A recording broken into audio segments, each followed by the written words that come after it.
नारायण नारायण। आज हम पढ़ रहे हैं श्री रामचरितमानस षष्ठ सोपान, नवान्न परायण 7, मास परायण 25, लंका कांड। श्री गणेशाय नमः। श्री जानकी वल्लभो विजयते। कामदेव के शत्रु शिवजी के सेव्य, भव के भय को हरने वाले, काल रूपी मतवाले हाथी के लिए सिंह के समान, योगियों के स्वामी, ज्ञान के द्वारा जानने योग्य, गुणों की निधि, अजेय, निर्गुण, निर्विकार, माया से परे, देवताओं के स्वामी, दुष्टों के वध में तत्पर, ब्राह्मण वृंद के एकमात्र देवता, जल वाले मेघ के समान सुंदर श्याम, कमल के से नेत्रों वाले, पृथ्वीपति राजा के रूप में परम देव श्री राम जी की मैं वंदना करता हूँ। शंख और चंद्रमा की सी कांति के अत्यंत सुंदर शरीर वाले, व्याघ्र चर्म के वस्त्र वाले, काल के समान अथवा काले रंग के भयानक सर्पों का भूषण धारण करने वाले, गंगा और चंद्रमा के प्रेमी, काशीपति, कलयुग के पाप समूह का नाश करने वाले, कल्याण के कल्प वृक्ष, गुणों के निधान और कामदेव को भस्म करने वाले पार्वती पति वंदनीय श्री शंकर जी को मैं नमस्कार करता हूँ, जो सत्पुरुषों को अत्यंत दुर्लभ कैवल्य मुक्ति तक दे डालते हैं और जो दुष्टों को दंड देने वाले हैं। वे कल्याणकारी श्री शंभु मेरे कल्याण का विस्तार करें। लव निमेष परमाणु वर्ष युग और कल्प जिनके प्रचंड बाण हैं और काल जिनका धनुष है, हे मन तू उन श्री राम जी को क्यों नहीं भजता। समुद्र के वचन सुनकर प्रभु श्री राम जी ने मंत्रियों को बुलाकर ऐसा कहा, अब विलंब किस लिए हो रहा है, सेतु तैयार करो जिसमें से न उतरे। जाम्बवान ने हाथ जोड़कर कहा, हे सूर्य कुल के ध्वजा स्वरूप कीर्ति को बढ़ाने वाले श्री राम जी सुनिए। हे नाथ, सबसे बड़ा सेतु तो आपका नाम ही है, जिस पर चढ़कर, जिसका आश्रय लेकर मनुष्य संसार रूपी समुद्र से पार हो जाते हैं। फिर यह छोटा सा समुद्र पार करने में कितनी देर लगेगी। ऐसा सुनकर फिर पवन पुत्र श्री हनुमान ने कहा, प्रभु का प्रताप भारी बड़वानल समुद्र की आग के समान है। इसने पहले समुद्र के जल को सोख लिया था, परंतु आपके शत्रुओं की स्त्रियों के आंसुओं की धारा से यह फिर भर गया और उसी से खारा भी हो गया। हनुमान जी की यह अत्युक्ति अलंकार पूर्ण युक्ति सुनकर वानर श्री रघुनाथ जी की ओर देखकर हर्षित हो गए। जाम्बवान ने नल नील दोनों भाइयों को बुलाकर उन्हें सारी कथा कह सुनाई और कहा, मन में श्री राम जी के प्रताप को स्मरण करके सेतु तैयार करो। राम प्रताप से कुछ भी परिश्रम नहीं होगा। फिर वानरों के समूह को बुला लिया और कहा, आप सब लोग मेरी कुछ विनती सुनिए। अपने हृदय में श्री राम जी के चरण कमलों को धारण कर लीजिए और सब भालू और वानर एक खेल कीजिए। विकट वानरों के समूह आप दौड़ जाइए और वृक्षों तथा पर्वतों के समूहों को उखाड़ लाइए। यह सुनकर वानर और भालू हुंकार करके और श्री रघुनाथ जी के प्रताप समूह की अथवा प्रताप के पुंज श्री राम जी की जय पुकारते हुए चले। बहुत ऊंचे ऊंचे पर्वतों और वृक्षों को खेल की तरह ही उखाड़ कर उठा लेते हैं और ला लाकर नल नील को देते हैं। वे अच्छी तरह गढ़कर सुंदर सेतु बनाते हैं।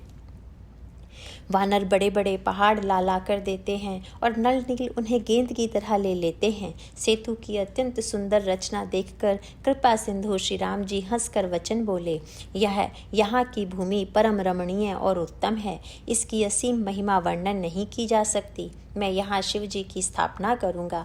मेरे हृदय में यह महान संकल्प है। श्री राम जी के वचन सुनकर वानर राज सुग्रीव ने बहुत से दूत भेजे, जो सब श्रेष्ठ मुनियों को बुलाकर ले आए। शिवलिंग की स्थापना करके विधि पूर्वक उसका पूजन किया। फिर भगवान बोले, शिव जी के समान मुझको दूसरा कोई प्रिय नहीं है। जो शिव से द्रोह रखता है और मेरा भक्त कहलाता है, वह मनुष्य स्वप्न में भी मुझे नहीं भाता। शंकर जी से विमुख होकर विरोध करके जो मेरी भक्ति चाहता है, वह नरकगामी मूर्ख और अल्प बुद्धि है। जिनको शंकर जी प्रिय हैं, परंतु जो मेरे द्रोही हैं एवं जो शिवजी के द्रोही हैं और मेरा दास बनना चाहते हैं, वे मनुष्य कल्प भर घोर नरक में निवास करते हैं। जो मनुष्य मेरे स्थापित किए हुए इन रामेश्वर जी का दर्शन करेंगे, वे शरीर छोड़कर मेरे लोक को जाएंगे। और जो गंगा जल लाकर इन पर चढ़ावेगा, वह मनुष्य सायुज्य मुक्ति पावेगा। अर्थात मेरे साथ एक हो जाएगा।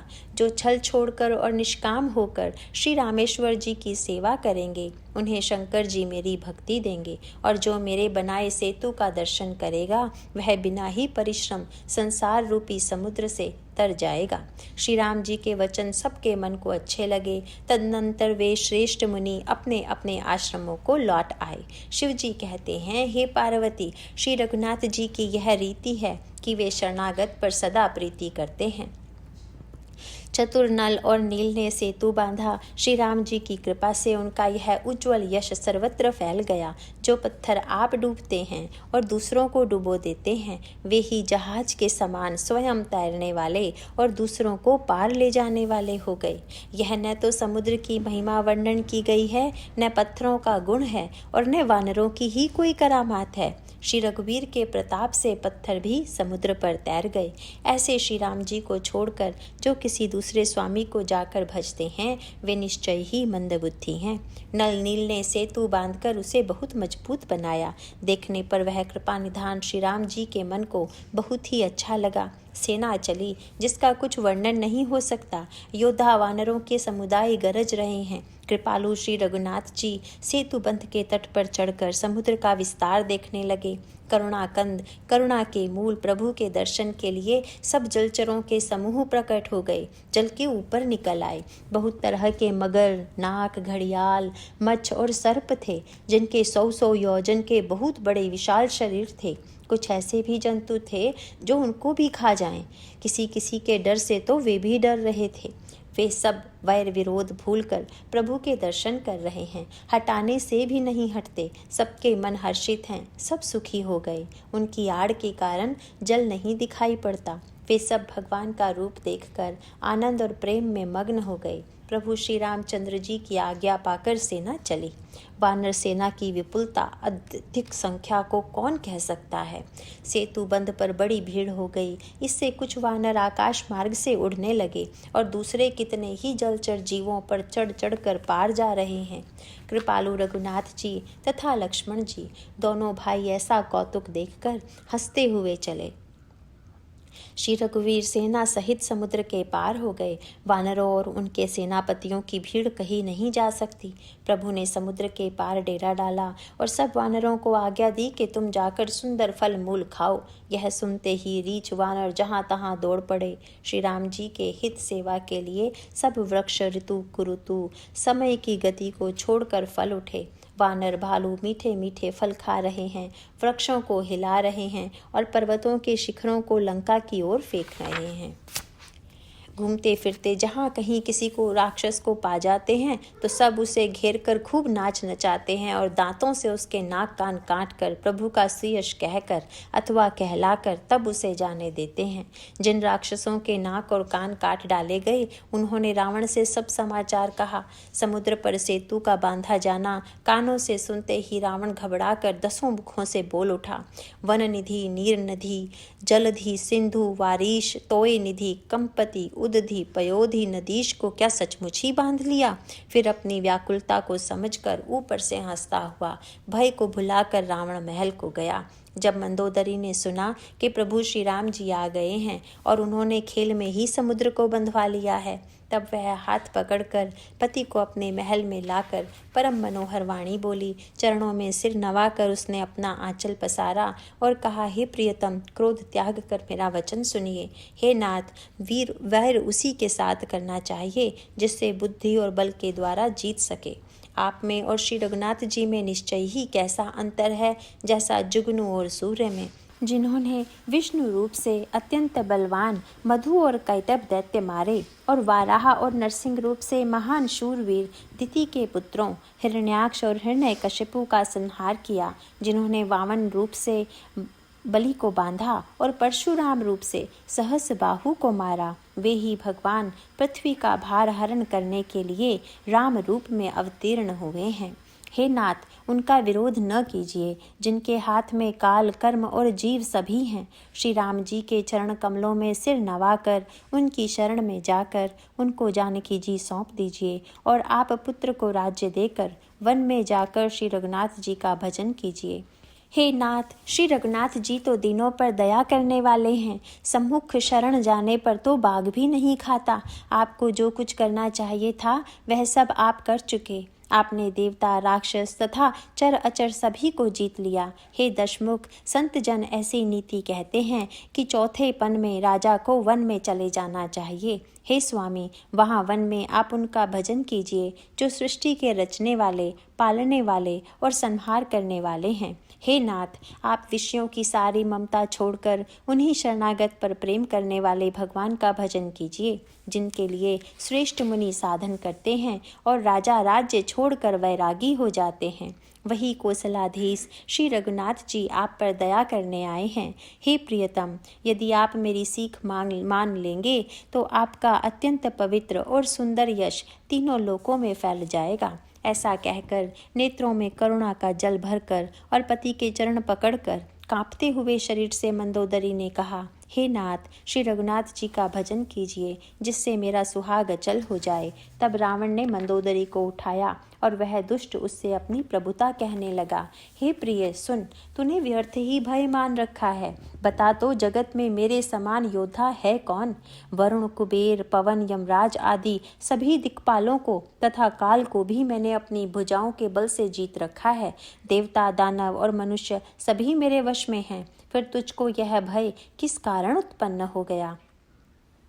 मंदोदरी ने उसे बहुत तरह से समझा कर कहा, किंतु रावण ने उसकी एक भी बात न सुनी और फिर वह सभा में जाकर बैठ गया। मंदोदरी ने हृदय में ऐसा जान लिया कि काल के वश होने से पति को अभिमान हो गया है। सभा में आकर उसने मंत्रियों से पूछा कि शत्रु के साथ किस प्रकार से युद्ध करना होगा। मंत्री कहने लगे, हे राक्षसों के नाथ, हे प्रभु सुनिए, आप बार बार क्या पूछते हैं? कहिए तो ऐसा कौन सा बड़ा भय है जिसका विचार किया जाए? भय की बात ही क्या है? मनुष्य और वानर भालू तो हमारे भोजन की सामग्री हैं। कानों से सबके वचन सुनकर रावण का पुत्र प्रहस्त हाथ जोड़कर कहने लगा, हे प्रभु, नीति के विरुद्ध कुछ भी नहीं करना चाहिए। मंत्रियों में बहुत ही थोड़ी बुद्धि है। ये सभी मूर्ख खुशामदी मंत्री ठुकुर सुहाती कह रहे हैं। हे नाथ, इस प्रकार की बातों से पूरा नहीं पड़ेगा। एक ही बंदर समुद्र लांघ कर आया था। उसका चरित्र सब लोग अब भी मन ही मन गाया करते हैं, स्मरण किया करते हैं। उस समय तुम लोगों में से किसी को भूख न थी। बंदर तो तुम्हारा भोजन ही है, फिर नगर जलाते समय उसे पकड़ कर क्यों नहीं खा लिया? इन मंत्रियों ने स्वामी आपको ऐसी सम्मति सुनाई है जो सुनने में अच्छी है, पर जिसके आगे चलकर दुख पाना होगा। जिसने खेल ही खेल में समुद्र बंधा लिया और जो सेना सहित सुबेल पर्वत पर आ उतरा। हे भाई, कहो वह मनुष्य है जिसे कहते हो कि हम खा लेंगे? सब गाल फुला फुला कर पागलों की तरह वचन कह रहे हैं। हे तात, मेरे वचनों को बहुत आदर से, बहुत गौर से सुनिए। मुझे मन में कायर न समझ लीजिएगा। जगत में ऐसे मनुष्य झुंड के झुंड बहुत अधिक हैं जो प्यारी, मुंह पर मीठी लगने वाली बात ही सुनते और कहते हैं। हे प्रभु, सुनने में कठोर परंतु परिणाम में परम हितकारी वचन जो सुनते और कहते हैं, वे मनुष्य बहुत ही थोड़े हैं। नीति सुनिए, उसके अनुसार पहले दूत भेजिए और फिर सीता को देकर श्री राम जी से प्रीति कर लीजिए। यदि वे स्त्री पाकर लौट जाएं, तब तो व्यर्थ झगड़ा न बढ़ाइए, नहीं तो यदि न फिरें तो हे तात, सम्मुख युद्ध भूमि में उनसे हठपूर्वक डटकर मार काट कीजिए। हे प्रभु, यदि आप मेरी यह सम्मति मानेंगे तो जगत में दोनों ही प्रकार से आपका सुयश होगा। रावण ने गुस्से में भरकर पुत्र से कहा, अरे मूर्ख, तुझे ऐसी बुद्धि किसने सिखाई? अभी से हृदय में संदेह हो रहा है। रे पुत्र, तू तो बांस की जड़ में घमोई हुआ। तो मेरे वंश के अनुकूल या अनुरूप नहीं हुआ।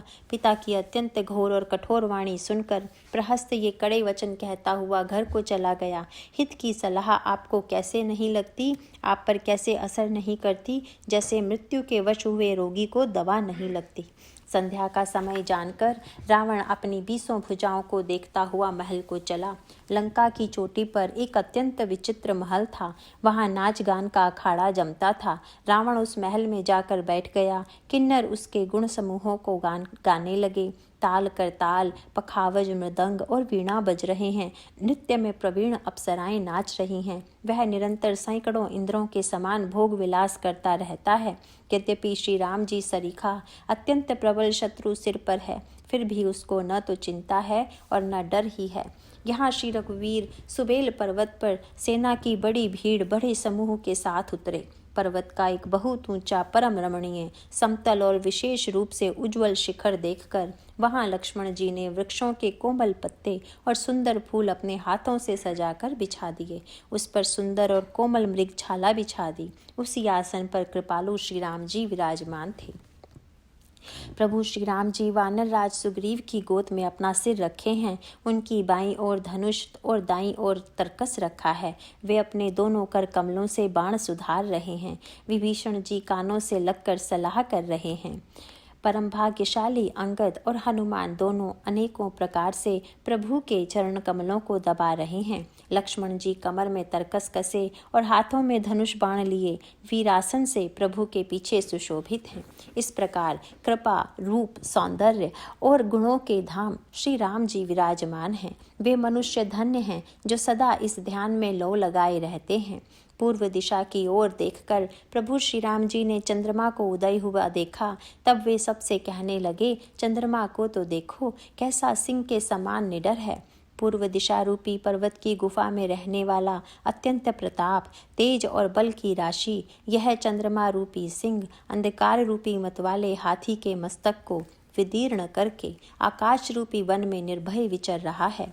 आकाश में बिखरे हुए तारे मोतियों के समान हैं, जो रात्रि रूपी सुंदर स्त्री के श्रृंगार हैं।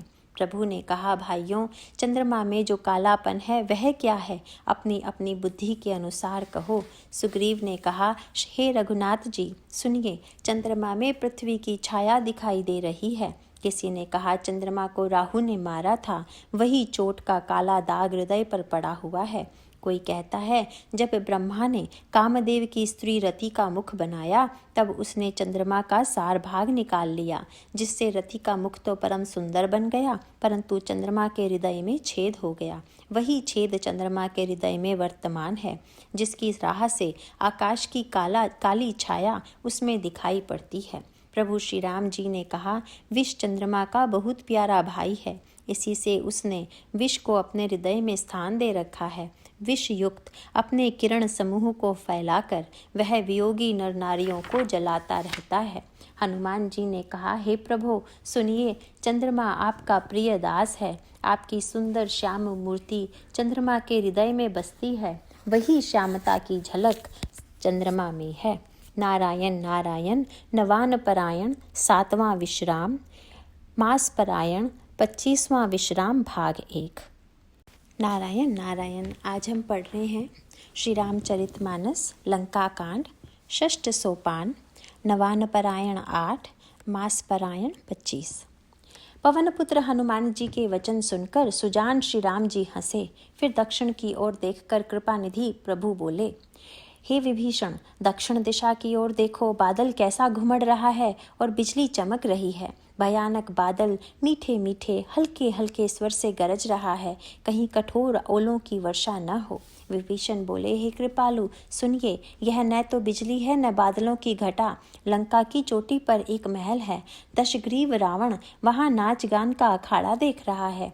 रावण ने सिर पर मेघ डंबर, बादलों के डंबर जैसा विशाल और काला छत्र धारण कर रखा है। वही मानो बादलों की अत्यंत काली घटा है। मंदोदरी के कानों में जो कर्णफूल हिल रहे हैं, हे प्रभु, वही मानो बिजली चमक रही है। हे देवताओं के सम्राट, सुनिए, अनुपम ताल और मृदंग बज रहे हैं। वही मधुर गर्जन ध्वनि है। रावण का अभिमान समझकर प्रभु मुस्कुराए। उन्होंने धनुष चढ़ाकर उस पर बाण का संधान किया और एक ही बाण से रावण के छत्र मुकुट और मंदोदरी के कर्णफूल काट गिराए। सबके देखते देखते वे जमीन पर आ पड़े और इसका भेद कारण किसी ने नहीं जाना। ऐसा चमत्कार करके श्री राम जी का बाण वापस आकर फिर तरकस में जा घुसा। यह महान रस भंग रंग में भंग देखकर रावण की सारी सभा भयभीत हो गई। न भूकंप हुआ, न जोर की हवा आंधी चली, न कोई अस्त्र शस्त्र ही नेत्रों से देखे। फिर ये छत्र, मुकुट और कर्णफूल कैसे कटकर गिर पड़े। सभी अपने अपने हृदय में सोच रहे हैं कि यह बड़ा भयंकर अपशगुन हुआ। सभा को भयभीत देखकर रावण ने हंसकर युक्ति रचकर ये वचन कहे, सिरों का गिरना भी जिसके लिए निरंतर शुभ होता रहा है, उसके लिए मुकुट का गिरना अपशगुन कैसा। अपने अपने घर जाकर सो रहो, डरने की कोई बात नहीं है। तब सब लोग सिर नवाकर घर गए। जब से कर्णफूल पृथ्वी पर गिरा, तब से मंदोदरी के हृदय में सोच बस गया। नेत्रों में जल भरकर दोनों हाथ जोड़कर वह रावण से कहने लगी, हे प्राणनाथ, मेरी विनती सुनिए। हे प्रियतम, श्री राम से विरोध छोड़ दीजिए। उन्हें मनुष्य जानकर मन में हठ न पकड़े रहिए। मेरे इन वचनों पर विश्वास कीजिए कि वे रघुकुल के शिरोमणि श्री रामचंद्र जी विश्व रूप हैं। यह सारा विश्व उन्हीं का रूप है। वेद जिनके अंग अंग में लोकों की कल्पना करते हैं, पाताल जिन विश्व रूप भगवान का चरण है, ब्रह्मलोक सिर है, अन्य बीच के सब लोकों का विश्राम स्थिति जिनके अन्य भिन्न भिन्न अंगों पर है, भयंकर काल जिनका भ्रिकुटी संचालन भौहों का चलना है, सूर्य नेत्र हैं, बादलों का समूह बाल है, अश्वनी कुमार जिनकी नासिका हैं, रात और दिन जिनके अपार निमेष पलक मारना और खोलना है, दशों दिशाएं कान हैं, वेद ऐसा कहते हैं, वायु श्वास है और वेद जिनकी अपनी वाणी है, लोभ जिनका अधर है, यमराज भयानक दांत हैं, माया हंसी है, दिक्पाल भुजाएं हैं, अग्नि मुख है, वरुण जीभ है, उत्पत्ति पालन और प्रलय जिनकी चेष्टा हैं, 18 प्रकार की असंख्य वनस्पतियाँ जिनकी रोमावली हैं, पर्वत अस्थियाँ हैं, नदियाँ नसों का जाल हैं, समुद्र पेट हैं और नरक जिनकी नीचे की इंद्रियाँ हैं। इस प्रकार प्रभु विश्वमय हैं, अधिक कल्पना क्या की जाए। शिव जिनका अहंकार है, ब्रह्मा बुद्धि है, चंद्रमा मन है और महान विष्णु ही चित्त है। उन्हीं चराचर रूप भगवान श्री राम जी ने मनुष्य रूप में निवास किया है। हे प्राणपति, सुनिए, ऐसा विचार कर प्रभु से वैर छोड़कर श्री रघुवीर के चरणों में प्रेम कीजिए, जिससे मेरा सुहाग न जाए। पत्नी के वचन कानों से सुनकर रावण खूब हंसा और बोला, अहो, मोह की महिमा बड़ी बलवान है। स्त्री का स्वभाव सब सत्य ही कहते हैं कि उसके हृदय में 8 अवगुण सदा रहते हैं, साहस, झूठ, चंचलता, माया, भय, अविवेक, अपवित्रता और निर्दयता। तूने शत्रु का समग्र रूप गाया और मुझे उसका बड़ा भारी भय सुनाया। हे प्रिय, वह सब, यह चराचर विश्व तो स्वभाव से ही मेरे वश में है। तेरी कृपा से मुझे यह अब समझ पड़ा है। हे प्रिय, मेरी चतुराई मैं जान गया। तू इस प्रकार इसी बहाने मेरी प्रभुता का बखान कर रही है। हे मृगनयनी, तेरी बातें बड़ी गूढ़ हैं, समझने पर सुख देने वाली और सुनने से भय छुड़ाने वाली हैं। मंदोदरी ने मन में ऐसा निश्चय कर लिया कि पति को कालवश मति भ्रम हो गया है। इस प्रकार अज्ञानवश बहुत से विनोद करते हुए रावण को सवेरा हो गया। तब स्वभाव से ही निडर और घमंड में अंधा लंकापति सभा में गया। यद्यपि बादल अमृत सा जल बरसाते हैं तो भी बेत फूलता फलता नहीं। इसी प्रकार चाहे ब्रह्मा के समान भी ज्ञानी गुरु मिले तो भी मूर्ख के हृदय में ज्ञान नहीं होता, चेत नहीं होता। यहाँ सुबेल पर्वत पर प्रातःकाल श्री रघुनाथ जी जागे और उन्होंने सब मंत्रियों को बुलाकर सलाह पूछी कि शीघ्र बताइए अब क्या उपाय करना चाहिए। जाम्बवान ने श्री राम जी के चरणों में सिर नवाकर कहा, हे सर्वज्ञ, सब कुछ जानने वाले, हे सबके हृदय में बसने वाले अंतर्यामी, हे बुद्धि, बल, तेज, धर्म और गुणों की राशि, सुनिए, मैं अपनी बुद्धि के अनुसार सलाह देता हूँ कि बाली कुमार अंगद को दूत बनाकर भेजा जाए। यह अच्छी सलाह सबके मन में जच गई। कृपा के निधान श्री राम जी ने अंगद से कहा, हे बल, बुद्धि और गुणों के धाम बाली पुत्र, हे तात, तुम मेरे काम के लिए लंका जाओ। तुमको बहुत समझा कर क्या कहूँ, मैं जानता हूँ तुम परम चतुर हो। शत्रु से वही बातचीत करना जिससे हमारा काम हो और उसका कल्याण हो। प्रभु की आज्ञा सिर चढ़ाकर और उनके चरणों की वंदना करके अंगद जी उठे और बोले, हे भगवान श्री राम जी, आप जिस पर कृपा करें वही गुणों का समुद्र हो जाता है। स्वामी के सब कार्य अपने आप सिद्ध हैं। यह तो प्रभु ने मुझे आदर दिया है जो मुझे अपने कार्य पर भेज रहे हैं। ऐसा विचार कर युवराज अंगद का हृदय हर्षित और शरीर पुलकित हो गया।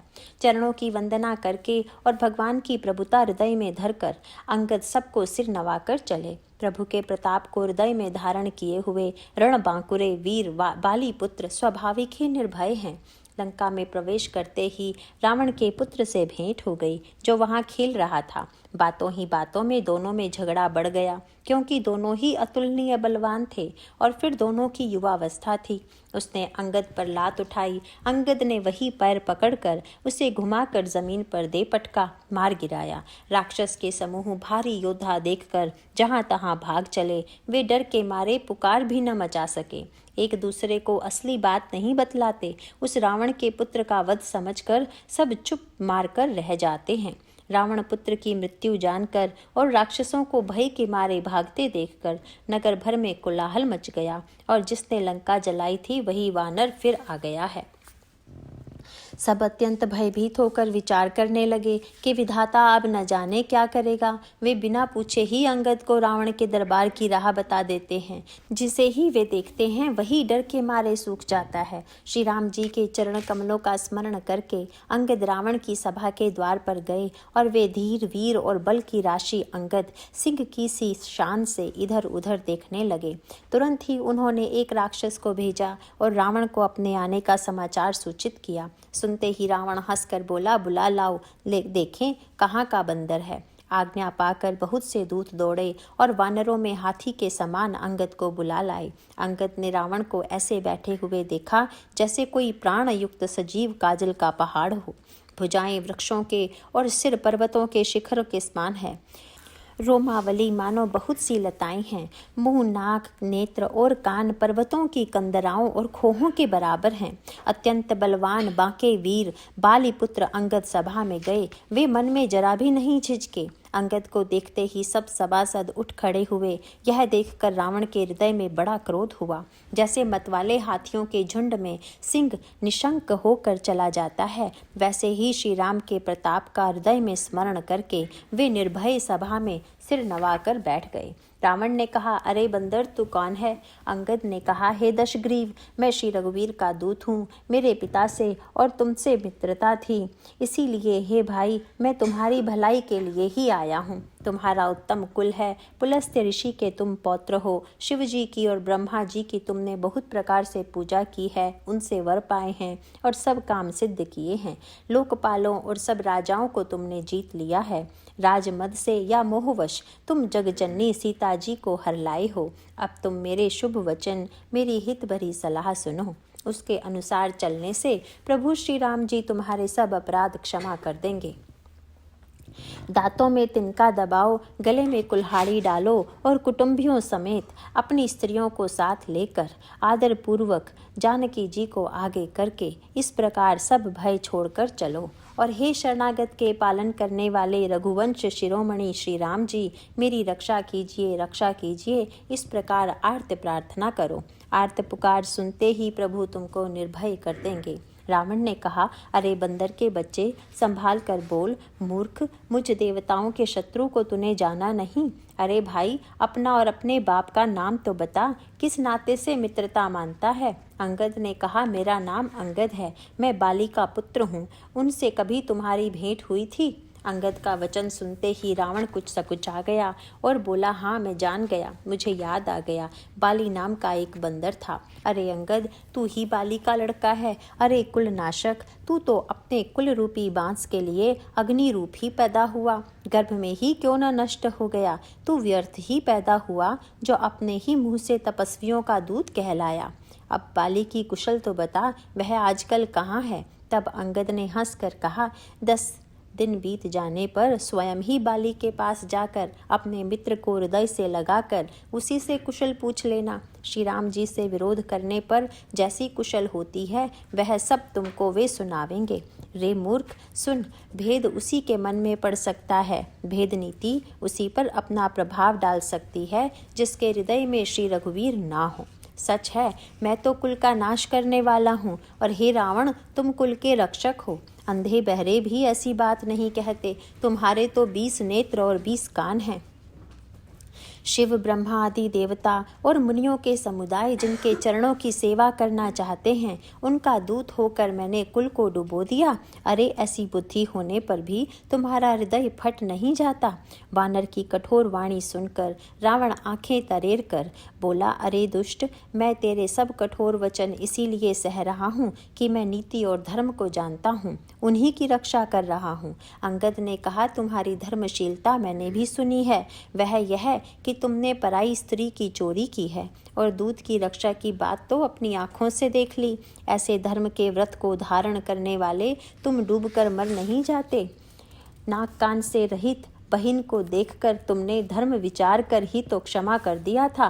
तुम्हारी धर्मशीलता जग जाहिर है। मैं भी बड़ा भाग्यवान हूँ जो मैंने तुम्हारा दर्शन पाया।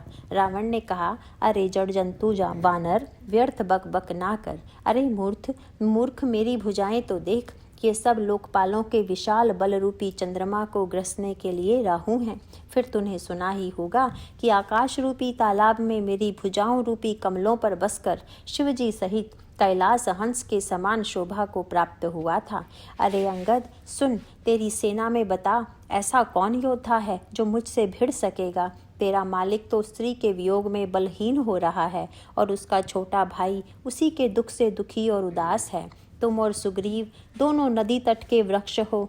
रहा मेरा छोटा भाई विभीषण, सो वह भी बड़ा डरपोक है। मंत्री जाम्बवान बहुत बूढ़ा है और वह लड़ाई में क्या चढ़ उद्यत हो सकता है। नल नील तो शिल्प कर्म जानते हैं, वे लड़ना क्या जाने। हाँ, एक वानर जरूर महान बलवान है जो पहले आया था और जिसने लंका जलाई थी। यह वचन सुनते ही बालीपुत्र अंगद ने कहा, हे राक्षस राज, सच्ची बात कहो, क्या उस वानर ने सचमुच तुम्हारा नगर जला दिया? रावण जैसे जगत विजयी योद्धा का नगर एक छोटे से वानर ने जला दिया। ऐसे वचन सुनकर उन्हें कौन सत्य कहेगा। हे रावण, जिसको तुमने बहुत बड़ा योद्धा कहकर सराहा है, वह तो सुग्रीव का एक छोटा सा दौड़कर चलने वाला हरकारा है। वह बहुत चलता है, वीर नहीं है। उसको तो हमने केवल खबर लेने के लिए भेजा था। क्या सचमुच ही उस वानर ने प्रभु की आज्ञा पाए बिना ही तुम्हारा नगर जला डाला? मालूम होता है इसी डर से वह लौटकर सुग्रीव के पास नहीं गया और कहीं छिप रहा। हे रावण, तुम सब सत्य ही कहते हो। मुझे सुनकर कुछ भी क्रोध नहीं है। सचमुच हमारी सेना में कोई भी ऐसा नहीं है जो तुमसे लड़ने में शोभा पाए। प्रीति और वैर बराबरी वाले से ही करना चाहिए। नीति ऐसी ही है। सिंह यदि मेंढकों को मारे तो क्या उसे कोई भला कहेगा? यद्यपि तुम्हें मारने में श्री राम जी की लघुता है और बड़ा दोष भी है, तथापि हे रावण सुनो, क्षत्रिय जाति का क्रोध बड़ा कठिन होता है। वक्रोक्ति रूपी धनुष से वचन रूपी बाण मारकर अंगद ने शत्रु का हृदय जला दिया। वीर रावण उन बाणों को मानो प्रत्युत्तर रूपी संडसियों से निकाल रहा है। तब रावण हंसकर बोला, बंदर में यह एक बड़ा गुण है कि जो उसे पालता है उसका वह अनेकों उपायों से भला करने की चेष्टा करता है। बंदर को धन्य है जो अपने मालिक के लिए लाज छोड़कर जहाँ तहाँ नाचता है।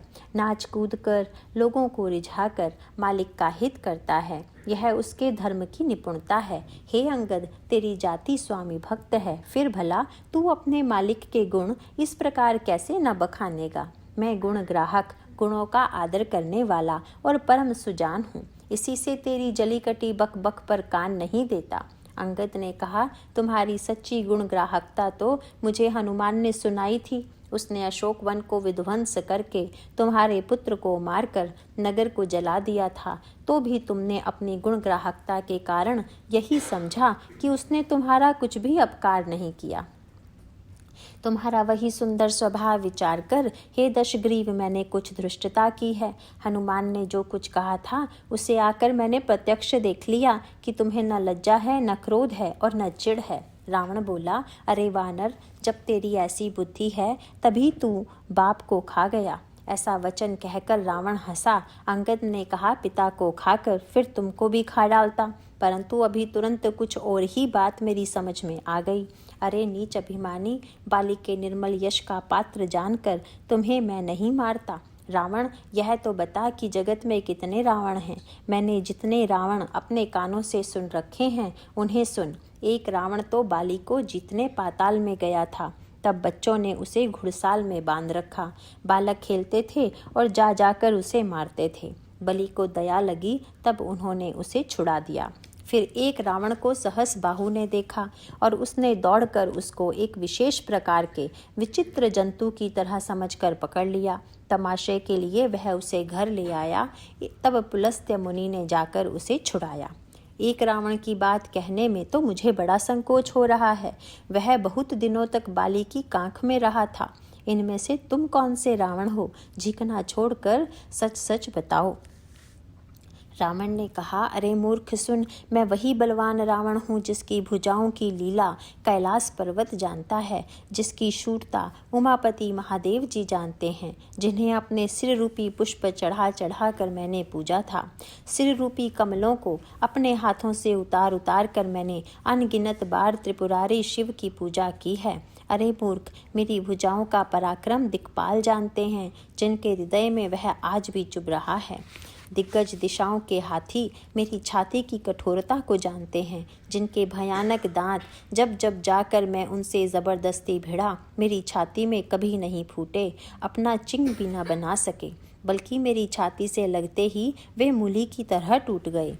जिसके चलते समय पृथ्वी इस प्रकार हिलती है जैसे मतवाले हाथी के चलते समय छोटी नाव, मैं वही जगत प्रसिद्ध प्रतापी रावण हूँ। अरे झूठी बकवाद करने वाले, क्या तूने मुझको कानों से कभी नहीं सुना? उस महान प्रतापी और जगत प्रसिद्ध रावण को मुझे तू छोटा कहता है और मनुष्य की बड़ाई करता है। अरे दुष्ट, असभ्य, तुच्छ बंदर, अब मैंने तेरा ज्ञान जान लिया। रावण के ये वचन सुनकर अंगद क्रोध सहित वचन बोले, अरे नीच अभिमानी, संभाल कर सोच समझ कर बोल। जिनका फरसा सहस बाहु की भुजाओं रूपी अपार वन को जलाने के लिए अग्नि के समान था, जिनके फरसा रूपी समुद्र की तीव्र धारा में अनगिनत राजा अनेकों बार डूब गए, उन परशुराम जी का गर्व जिन्हें देखते ही भाग गया। अरे अभागे दशशीष, वे मनुष्य क्यों कर हैं? क्यों रे मूर्ख उद्दंड, श्री राम जी मनुष्य हैं? कामदेव भी क्या धनुर्धारी है?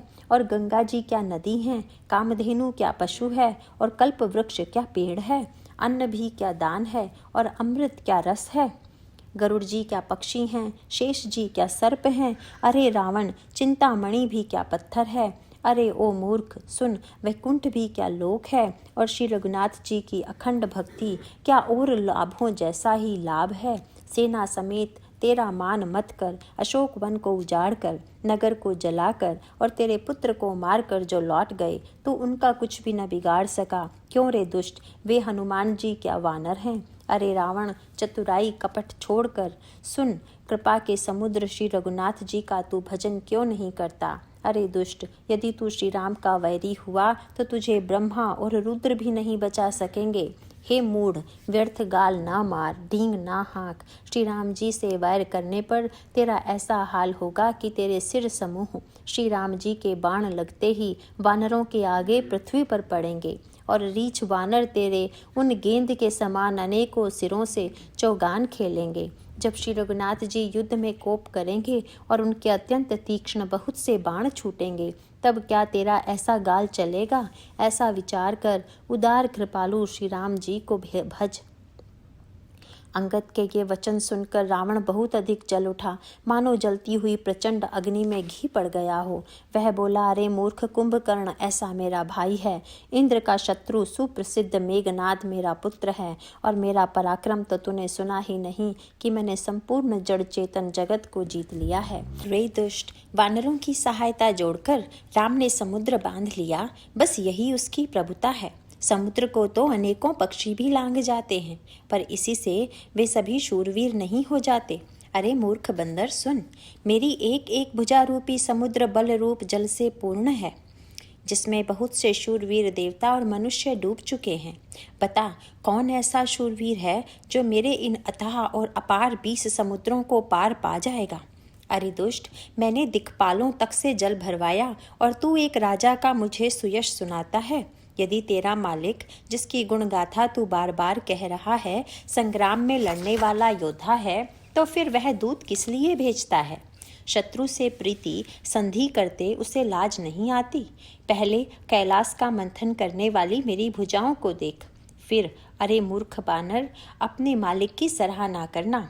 रावण के समान शूरवीर कौन है, जिसने अपने ही हाथों से सिर काट काट कर अत्यंत हर्ष के साथ बहुत बार उन्हें अग्नि में होम दिया? स्वयं गौरीपति शिव जी इस बात के साक्षी हैं। मस्तकों के जलते समय जब मैंने अपने ललाटों पर रखे हुए विधाता के अक्षर देखे, तब मनुष्य के हाथ से अपनी मृत्यु होना बाँचकर विधाता की वाणी लेखकों असत्य जानकर मैं हंसा। उस बात को समझकर स्मरण करके भी मेरे मन में डर नहीं है, क्योंकि मैं समझता हूँ कि बूढ़े ब्रह्मा ने बुद्धि भ्रम से ऐसा लिख दिया है। अरे मूर्ख, तू लज्जा और मर्यादा छोड़कर मेरे आगे बार बार दूसरे वीर का बल कहता है। अंगद ने कहा, अरे रावण, तेरे समान लज्जावान जगत में कोई नहीं है। लज्जाशीलता तो तेरा सहज स्वभाव ही है। तू अपने मुंह से अपने गुण कभी नहीं कहता। सिर काटने और कैलाश उठाने की कथा चित्त में चढ़ी हुई थी, इससे तूने उसे 20 बार कहा। भुजाओं के उस बल को तो तूने हृदय में ही टाल रखा है, जिससे तूने सहर्ष, बाहुबली और बाली को जीता था। अरे मंदबुद्धि, सुन, अब बस कर। सिर काटने से भी क्या कोई शूरवीर हो जाता है? इंद्रजाल रचने वाले को वीर नहीं कहा जाता, यद्यपि वह अपने ही हाथों अपना सारा शरीर काट डालता है। अरे मंदबुद्धि, समझ कर देख, पतंगे मोहवश आग में जल मरते हैं, गधों के झुंड बोझ लाद कर चलते हैं, पर इस कारण वे शूरवीर नहीं कहलाते। अरे दुष्ट, अब बत बढ़ाव मत कर, मेरा वचन सुन और अभिमान त्याग दे। हे दशमुख, मैं दूत की तरह संधि करने नहीं आया हूँ। श्री रघुवीर ने ऐसा विचार कर मुझे भेजा है। कृपालु श्री राम जी बार बार ऐसा कहते हैं कि सयार के मरने से सिंह को यश नहीं मिलता। अरे मूर्ख, प्रभु के उन वचनों को मन में समझकर याद करके ही मैंने तेरे कठोर वचन सहे हैं, नहीं तो तेरे मुंह तोड़कर मैं सीता जी को जबरदस्ती ले जाता। अरे अधम, देवताओं के शत्रु, तेरा बल तो मैंने तभी जान लिया जब तू सूने में पराई स्त्री को चुरा कर ले आया। तू राक्षसों का राजा और बड़ा अभिमानी है, परंतु मैं तो श्री रघुनाथ जी के सेवक सुग्रीव का दूत, सेवक का भी सेवक हूँ। यदि मैं श्री राम जी के अपमान से न डरूं, तो तेरे देखते देखते ऐसा तमाशा करूं कि तुझे जमीन पर पटक कर तेरी सेना का संहार कर और तेरे गांव को चौपट नष्ट भ्रष्ट करके, अरे मूर्ख, तेरी युवती स्त्रियों सहित जानकी जी को ले जाऊं। यदि ऐसा करूं तो भी इसमें कोई बढ़ाई नहीं है। मरे हुए को मारने में कुछ भी पुरुषत्व नहीं है। वाम मार्गी, कामी, कंजूस, अत्यंत मूढ़, अति दरिद्र, बदनाम, बहुत बूढ़ा, नित्य का रोगी, निरंतर क्रोधयुक्त रहने वाला, भगवान विष्णु से विमुख, वेद और संतों का विरोधी, अपना ही शरीर पोषण करने वाला, पराई निंदा करने वाला और पाप की खान, ये 14 प्राणी जीते ही मुर्दे के समान हैं। अरे दुष्ट, ऐसा विचार कर मैं तुझे नहीं मारता। अब तो मुझ में क्रोध न पैदा कर, मुझे गुस्सा न दिला। अंगद के वचन सुनकर राक्षस राज रावण दांतों से होंठ काट कर क्रोधित होकर हाथ मलता हुआ बोला, अरे नीच बंदर, अब तू मरना ही चाहता है, इसी से छोटे मुंह बड़ी बात करता है। अरे मूर्ख बंदर, तू जिसके बल पर कड़वे वचन बक रहा है, उसमें बल, प्रताप, बुद्धि अथवा तेज कुछ भी नहीं है। उसे गुणहीन और मानहीन समझकर ही तो पिता ने वनवास दे दिया। उसे एक तो वह उसका दुख, उस पर युवती स्त्री का विरह, और फिर दिन रात मेरा डर बना रहता है। जिसके बल का तुझे गर्व है, ऐसे अनेकों मनुष्यों को तो राक्षस रात दिन खाया करते हैं। अरे मूढ़, जिद छोड़कर समझ विचार कर। जब उसने श्री राम जी की निंदा की, तब तो कपिश्रेष्ठ अंगद अत्यंत क्रोधित हुए, क्योंकि शास्त्र ऐसा कहते हैं कि जो अपने कानों से भगवान विष्णु और शिव की निंदा सुनता है, उसे गोवध के समान पाप होता है। वानर श्रेष्ठ अंगद बहुत जोर से कटकटाए, शब्द किया, और उन्होंने तमक कर जोर से अपने दोनों भुजदंडों को पृथ्वी पर दे मारा। पृथ्वी हिलने लगी, जिससे बैठे हुए सभासद गिर पड़े और भय रूपी पवन भूत से ग्रस्त होकर भाग चले। रावण गिरते गिरते संभल कर उठा, उसके अत्यंत सुंदर मुकुट पृथ्वी पर गिर पड़े। कुछ तो उसे उठाकर अपने सिरों पर सुधार कर रख लिया और कुछ अंगद ने उठाकर प्रभु श्री रामचंद्र जी के पास फेंक दिए। मुकुटों को आते देखकर वानर भागे, सोचने लगे, विधाता क्या दिन में ही उल्कापात होने लगा, तारे टूटकर गिरने लगे, अथवा क्या रावण ने क्रोध करके 4 वज्र चलाए हैं जो बड़े धाय के साथ वेग से आ रहे हैं। प्रभु ने उनसे हंसकर कहा, मन में डरो नहीं, ये न उल्का हैं न वज्र हैं और न केतु या राहु ही हैं। अरे भाई, ये तो रावण के मुकुट हैं जो बालीपुत्र अंगद के फेंके हुए आ रहे हैं। पवन पुत्र श्री हनुमान जी ने उछलकर उनको हाथ से पकड़ लिया और लाकर प्रभु के पास रख दिया। रीछ और वानर तमाशा देखने लगे। उनका प्रकाश सूर्य के समान था। वहां सभा में क्रोध युक्त रावण सबसे क्रोधित होकर कहने लगा कि बंदर को पकड़ लो और पकड़कर मार डालो। अंगद यह सुनकर मुस्कुराने लगे। रावण फिर बोला, इसे मारकर सब योद्धा तुरंत दौड़ो और जहां कहीं रीछ वानरों को पाओ वहीं खा डालो। पृथ्वी को बंदरों से रहित कर दो और जाकर दोनों तपस्वी भाइयों राम लक्ष्मण को जीते जी पकड़ लो। रावण के ये कोप भरे वचन सुनकर तब युवराज अंगद क्रोधित होकर बोले, तुझे गाल बजाते लाज नहीं आती? अरे निर्लज, अरे कुल नाशक, गला काट कर आत्महत्या करके मर जा। मेरा बल देखकर भी क्या तेरी छाती नहीं फटती? अरे स्त्री के चोर, अरे कुमार्ग पर चलने वाले, अरे दुष्ट, पाप की राशि, मंद बुद्धि और कामी, तू सन्निपात में क्या दुर्वचन बक रहा है? अरे दुष्ट राक्षस, तू काल के वश हो गया है। इसका फल तू आगे वानर और भालुओं के चपेटे लगने पर पावेगा।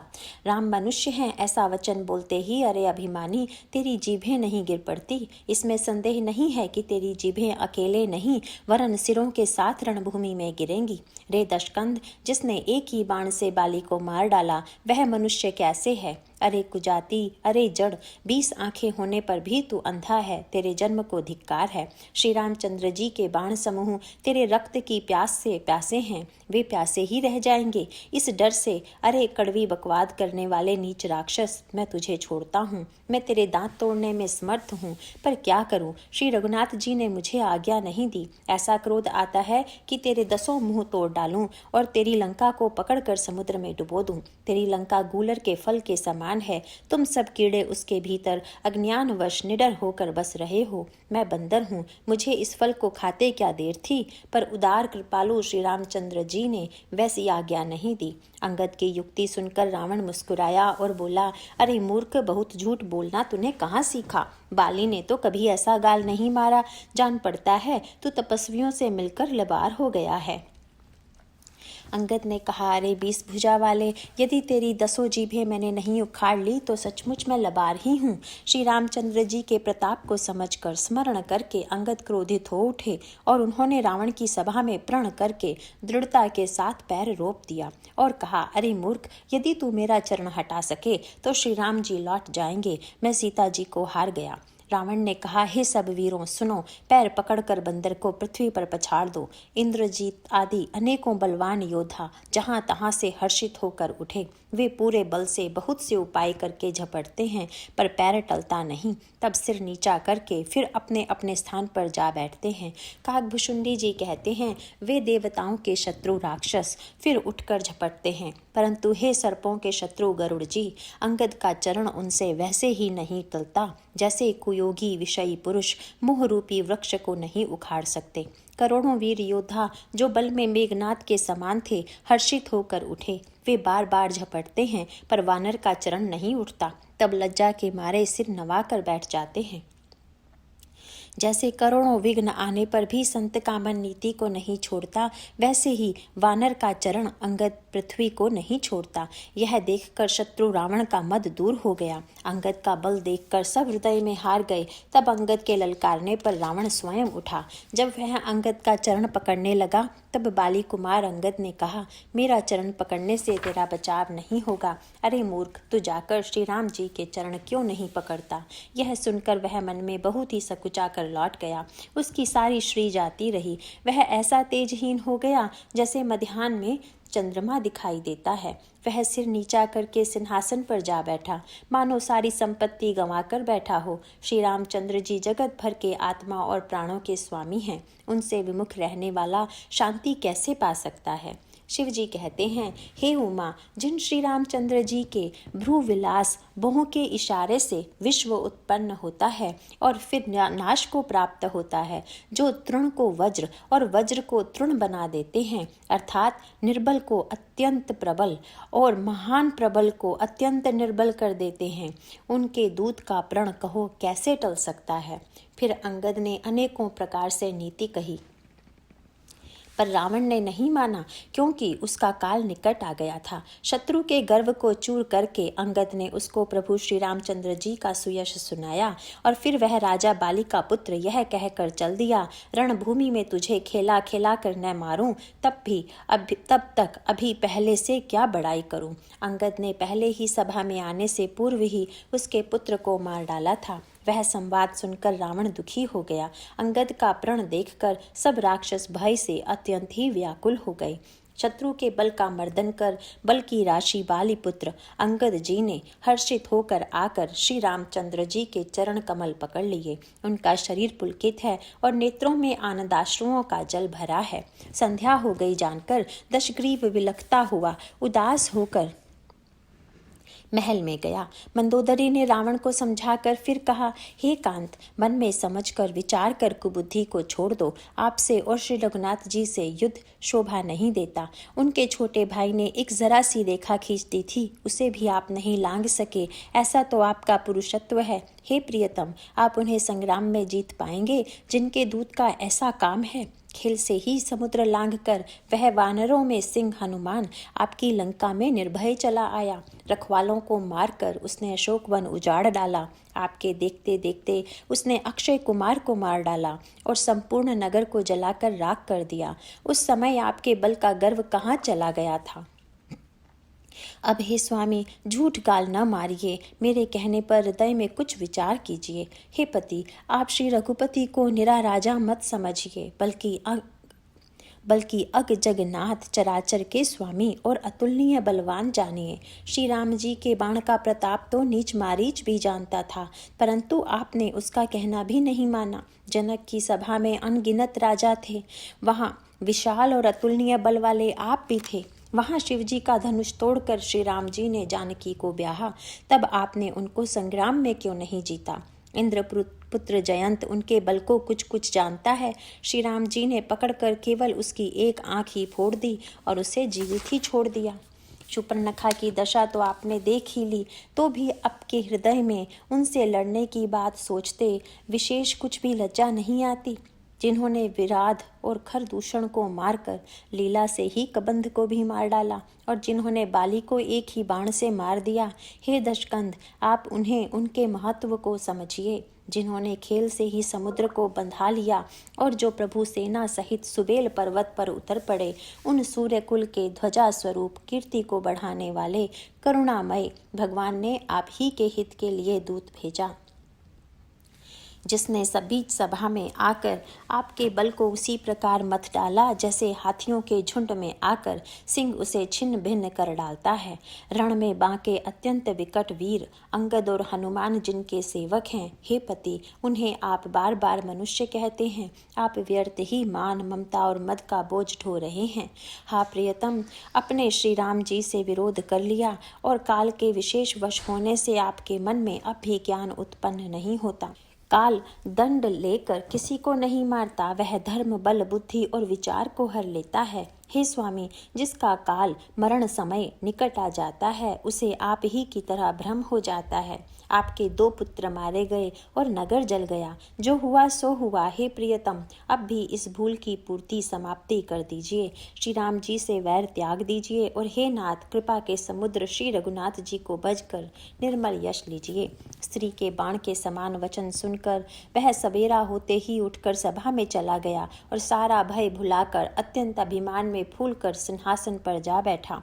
यहाँ सुबेल पर्वत पर श्री राम जी ने अंगद को बुलाया। उन्होंने आकर चरण कमलों में सिर नवाया। बड़े आदर से उन्हें पास बैठाकर खर के शत्रु कृपालु श्री राम जी हंसकर बोले, हे बाली के पुत्र, मुझे बड़ा कौतूहल है।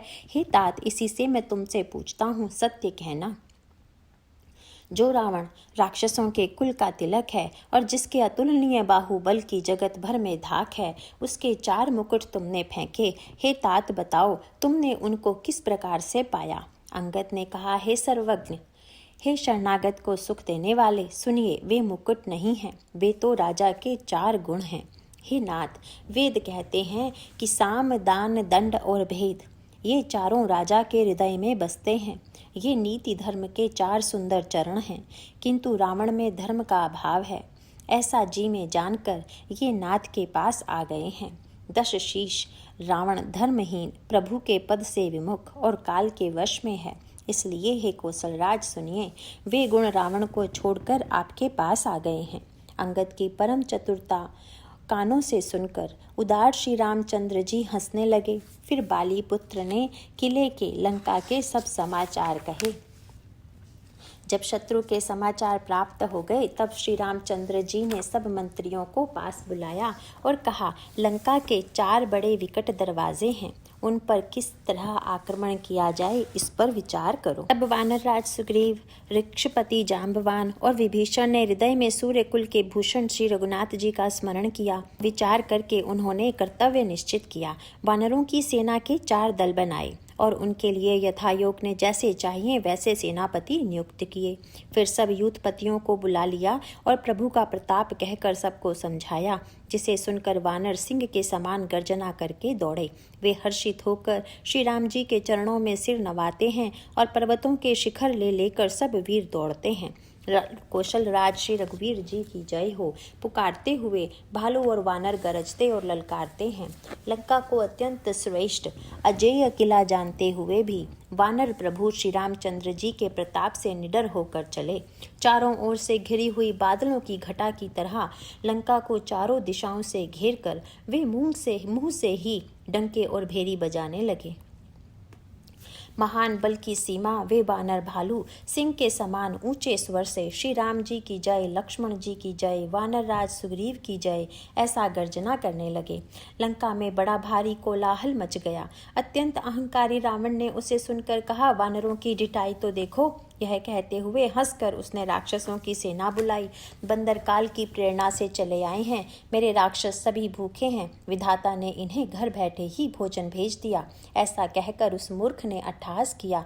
वह बड़े जोर से ठहाका मारकर हंसा और बोला, हे वीरों, सब लोग चारों दिशाओं में जाओ और रीछ वानर सबको पकड़ पकड़ कर खाओ। शिवजी कहते हैं, हे उमा, रावण को ऐसा अभिमान था जैसे टिटहरी पक्षी पैर ऊपर की ओर करके सोता है, मानो आकाश को थाम लेगा।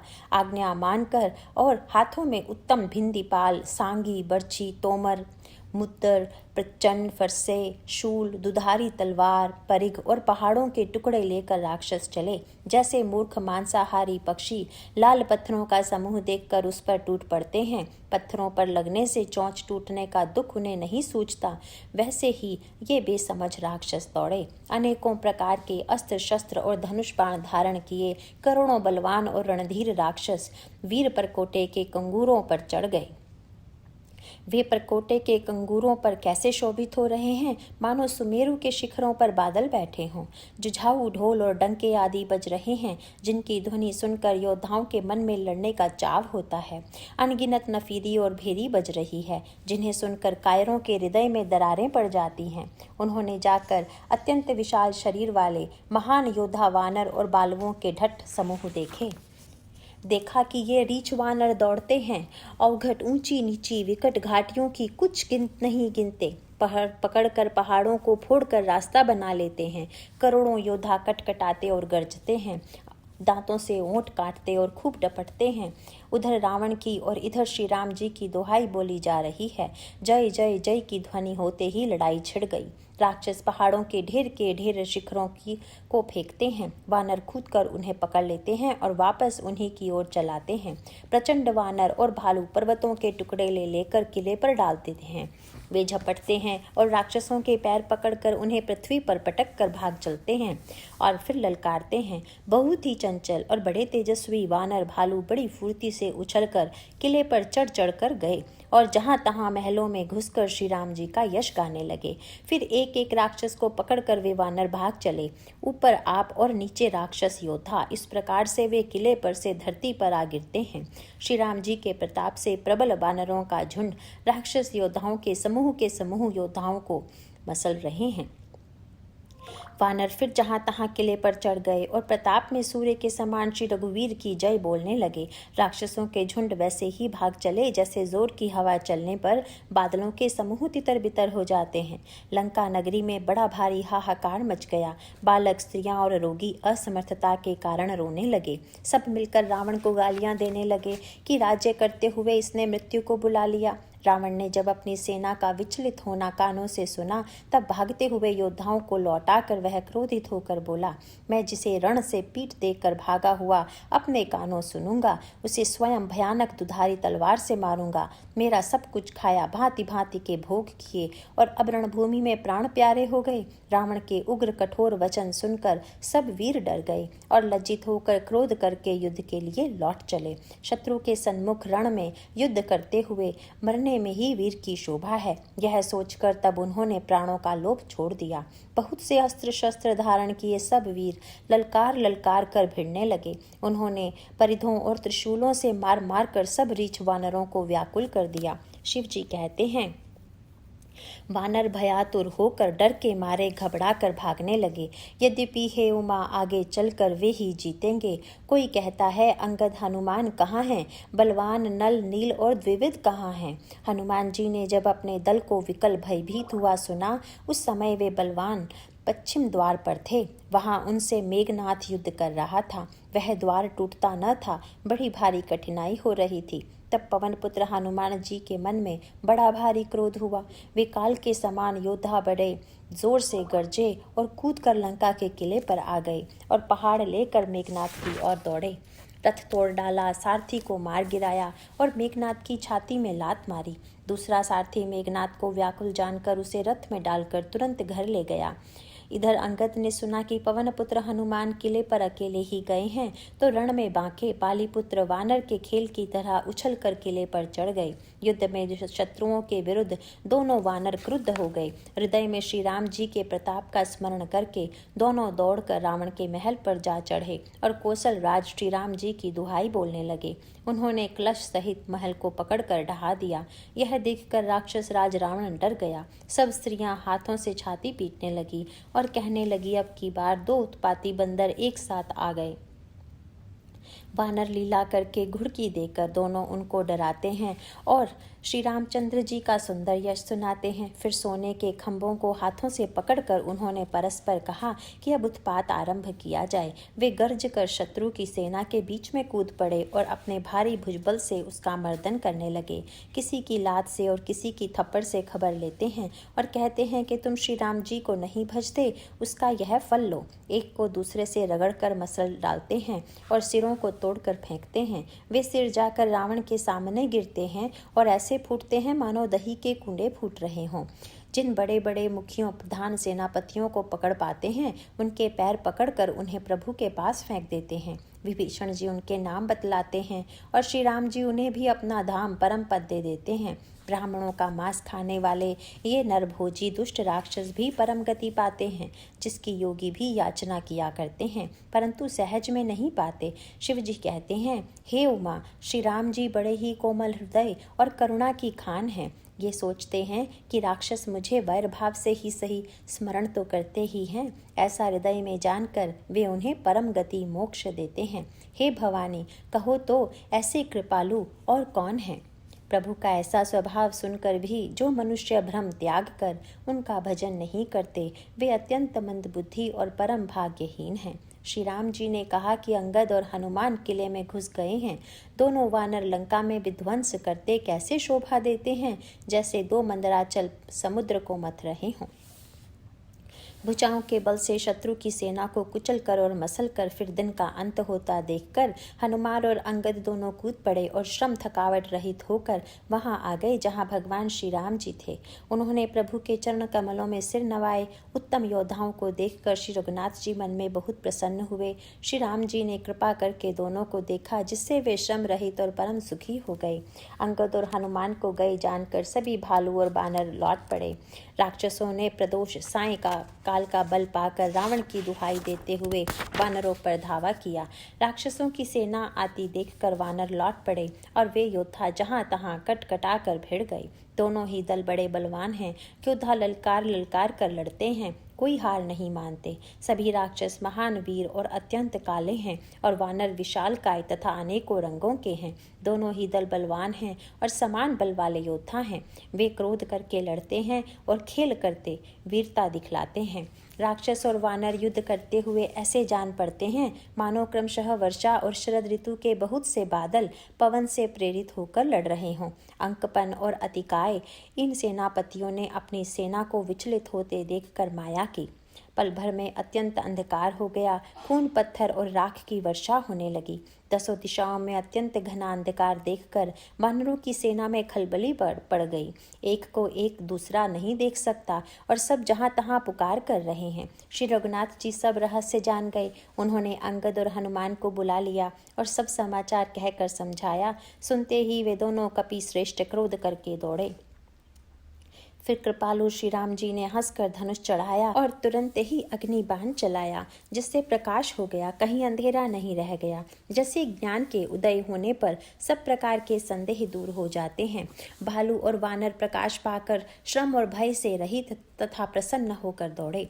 हनुमान और अंगद रण में गरज उठे। उनकी हाँक सुनते ही राक्षस भाग छूटे। भागते हुए राक्षस योद्धाओं को वानर और भालू पकड़कर पृथ्वी पर दे मारते हैं और अद्भुत आश्चर्यजनक करनी करते हैं। युद्ध कौशल दिखलाते हैं। पैर पकड़कर उन्हें समुद्र में डाल देते हैं। वहां मगर, सांप और मच्छ उन्हें पकड़ पकड़ कर खा डालते हैं। कुछ मारे गए, कुछ घायल हुए, कुछ भागकर गढ़ पर चढ़ गए। अपने बल से शत्रु दल को विचलित करके रीछ और वानर वीर गरज रहे हैं। रात हुई जानकर वानरों की चारों सेनाएं टुकड़ियां वहां आई जहां कौशलपति श्री राम जी थे। श्री राम जी ने ज्यों ही सबको कृपा करके देखा, त्यों ही वे वानर श्रम रहित हो गए। वहां लंका में रावण ने मंत्रियों को बुलाया और जो योद्धा मारे गए थे उन सबको सबसे बताया। उसने कहा, वानरों ने आधी सेना का संहार कर दिया। अब शीघ्र बताओ क्या विचार उपाय करना चाहिए। माल्यवंत नाम का एक अत्यंत बूढ़ा राक्षस था। वह रावण की माता का पिता अर्थात उसका नाना और श्रेष्ठ मंत्री था।